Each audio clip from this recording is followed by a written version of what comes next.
Oh, same as yesterday. Still calf strain. As you guys saw, he's riding the bike. He's in good spirits, and so we'll see how he feels tomorrow. Any improvement that you can notice from yesterday to today? Externally, he looks the same. So he's in good spirits. He's been attentive to the practices, and then riding the bike, and so we'll see how he feels tomorrow. If these are regular season games, will we be talking about this conversation with Luka playing this weekend, or is this a different situation, obviously, with it being the playoffs? Yeah, that's a great question. I think if we had 1 or 2 days, I think we would still handle it the same way. It would be a game time decision in the sense of how he feels and medical. I was asked that question as a coach.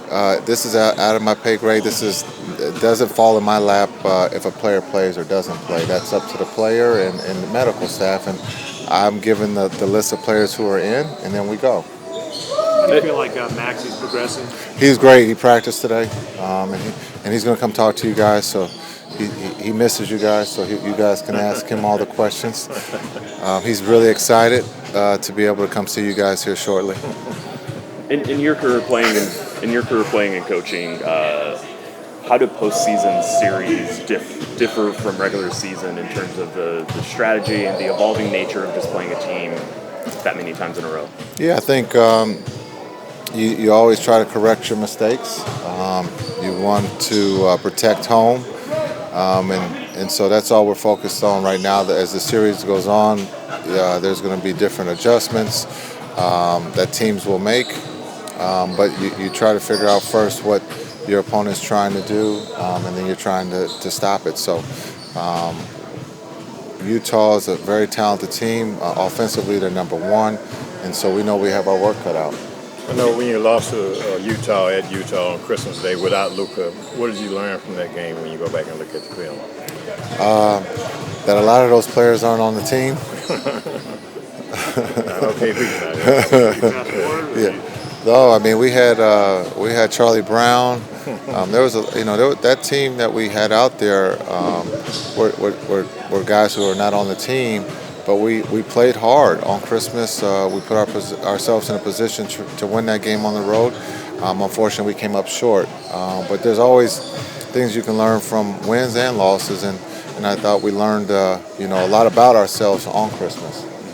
Jason, a question along those lines about preparation I was wanting to ask is, because that game you didn't have very many of your normal guys, when Utah came to Dallas late in the regular season, Gobert and Bogdanovich and among others were out. So do you do a lot of your prep by looking at games between the two of you, or are you looking at Utah maybe some of the more, when the roster was more healthy in a few games late in the season? How do you That's a great question, Mark. I think when you look at the whole, you got to look at games that they played as with no injuries, no COVID, against quality opponent, to see their tendencies, and they probably would do the same with us.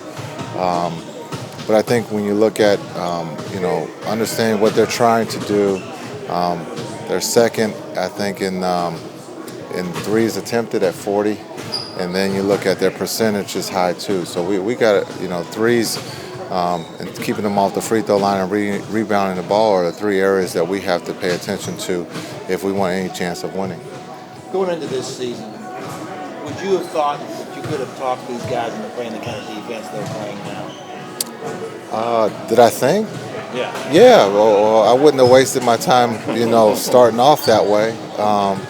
I just believe that defense was something that we could improve on. And I wasn't looking to be in the top 10. Improvement from 25th or 26th to being 23rd or 20th is improvement. But this was a big jump. These guys showed that they could do it, and they have fun doing it. And the other side is, players are going to tell you what they like and dislike publicly and behind closed doors, and they talk about playing defense, and that's pretty cool. What did they tell you behind closed doors? Oh, that's about minutes and shots. Have you ever been on a team that's improved this much over one season defense? Yeah, my first year in Milwaukee, we were number 2 defensively with a team that only won 13 games with the same roster. Um, so to answer your question, yes. But when you talk about one of the best offensive teams in the league, to go out and show that they can play defense at a high level and also continue to score the ball at the rate that they did also shows that we're making progress and we're going in the right direction. The defensive numbers since All-Star break have fallen a little bit from the really highs you had in December, January, and up till mid-February. What are the factors you've seen in terms of just a little bit of slippage, and how do you correct that? Yeah, I think just looking at being able to end plays, giving them second or third opportunities, our opponent, that was something that we kind of relaxed on, ending plays. But I think the big thing is just sometimes during the 82-game season, details will get overlooked a little bit, and we relied on our offense, and our offense was playing, at a very high level. But I really thought here of late we're starting to get back to the details and finishing plays and helping one another on the defensive end. Jalen yesterday said that you guys might talk a little bit too much, like that conversation you guys had right before you came to talk to us, which I'm sure you're excited about. Yeah, he wanted me to freeze you guys out. That was his call. It didn't work. No, I know. No, JB, we might have talked too long and about too many things yesterday, and I apologize for holding them up. But JB, one of our leaders, he's been very consistent for us on both ends of the ball. He's played his role coming off the bench and then jumping into the starting group. And so yesterday's conversation was good. We were just talking about things that we're looking forward to in this series and what I was looking for him to do. But he's a really good guy to talk to, really easy to communicate with. But hopefully he didn't share anything that we talked about. Yeah, there we go. That's what it was. What do you respect most about the way Jalen approaches the game? Well, it's in the family. His dad played in the league, so he knows what this business is all about. But what I really respect about JB is he's always been questioned at every level, in high school, college, and he's always found a way to win. And when you need those type of players on your team for the environment, if you're trying to win a championship, you need a JB on there to help that. And so he's been doubted here in the league. Can he have success? And I think he's proven a lot of people wrong. I think Jalen and Spencer both said yesterday that they hadn't been told that Luka wasn't going to play. They're not expecting him not to play.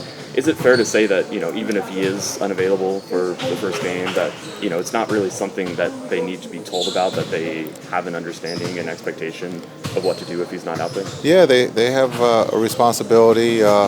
Even if he plays, there's times when he's not on the floor with those two and they have a job to do. And we're going to need them to do it at a high level, no matter if he plays or not. But just like being sick, COVID, injury, when you're told, right before tip-off someone can't go, late scratch, these are pros. And so they'll be ready no matter if Luka can go or not go. How much comfort do you get in playing Jalen? Because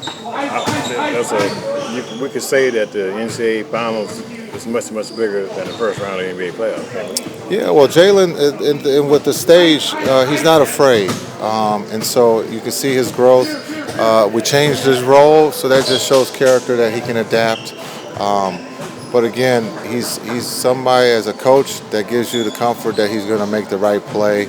And he's all about winning, and so that gives less stress to worry about when he's on the floor. That I have to, constantly tell him what to do. What challenges or what changes with a guy like Gobert, who's not kind of a true center, doesn't just hang out at the three-point line? Well, he again, he'll be overlooked because he doesn't shoot threes on the offensive end, but if he dominates the glass and he's averaging 3.5, I think offensively he hurts you, and so we got to keep him off the glass because that gives him second opportunities at threes and then also the dunk for to put back for him. So again, we have to make a conscious effort not to give up offensive rebounds, especially to him. Jason, last year Josh Green only played one playoff game, kind of the tail end of it, so this is going to be his first meaningful playoff experience. Is there anything this week that you can say, that you want to say, that you think you should say that will prepare him, or is it just the baby bird's got to jump out of the nest? Yeah, I think we talked about it as a group that it's basketball. The media, friends and family might say playoffs, but it's basketball, and he has to continue to just grow and accept the stage because there might be a little bit more criticism of one play. But I think he just has to go through it, just like the season. He had to play minutes to see what he could do, and we all believe that he's going to be a part of our future, and that he had a growth, in the sense of his minutes, being able to bring energy, play defense. We kept it really simple for him, and we thought the return was great. What's Tim Hardaway's job on the coaching staff for this series? To yell, scream. Coach Hardaway's done a great job. When you look at what the bench, when we started, we were kind of a group of quiet, we were a quiet bench. And then when you look at what Theo has brought and Tim has joined right in, it's night and day. There's a lot of growth there, too, of cheering for one another. And that just shows, the unity of this team. They really cheer for one another, and they want everyone to have success. Will you let him draw up an ATO? If he has one. I don't know if he's graduated to that yet. Did you realize that the Mavericks are best in the league, that you guys are best in the league, points per possession on ATO plays? That's the analytics, and that's for you guys to look up. I just try to put the ball in Luka's hand or JB or decision makers, Spencer, and believe that they're going to do the right thing. And that's, I think, growth too, is that they trust one another. I think someone said it's not always. Well, this is true because I played. It's not always the play; it's the player who can make the play. It's been a few years since he's been there, but how helpful is it that Igor was on Utah's staff and knows their system so well? Yeah, when you look at Igor and the connection to Utah, but also the connection in Phoenix, you see a lot of the offense of the top teams in this league are running a variation of his offense. So that's very helpful. It also just shows players, but also just the system that they do run in Utah. They still have some of that that they still run there, and they're running at a high level. Part of the reason you brought in the defensive philosophy is because of what it did. Defense did for you guys in 2011 with you and Marion and Tyson and Dirk's defense too. Oh, you putting Dirk in there as defense? No, I was just messing with you. No. You're just seeing if I was paying attention. Listen, I think not just the 2010-11 team, but just overall when you look at championship teams, they got to play both sides of the ball. There's never been a team that is just going to be strictly number one in offense and 25th in defense that's going to win a championship.